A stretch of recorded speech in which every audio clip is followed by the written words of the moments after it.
வடித்த சிற்பம் ஒன்று கண்டேன். அதன் விழிகளில் வழிவது அமுதல்ல விஷம் என்று கண்டேன்.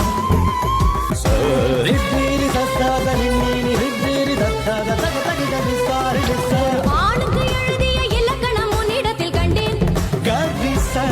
என் பாதத்தில் பள்ளி கொள்ள உனக்கு ஒரு அனுமதி தந்தேன். என் நாடை தாங்கிக் கொள்ள, என் கூந்தல் ஏந்திக் கொள்ள உனக்கொரு வாய்ப்பல்லவா. நான் உண்ட மிச்ச பாலை நீ உண்டு வாழ்ந்து வந்தால் மோற்றங்கள் உனக்கல்லவா.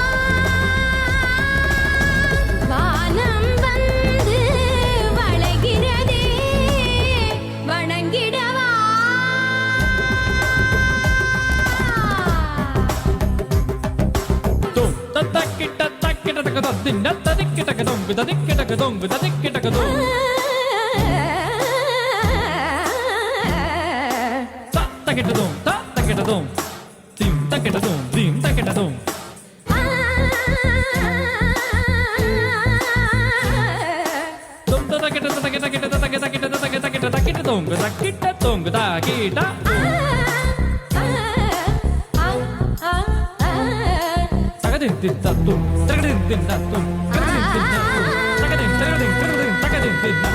Takadin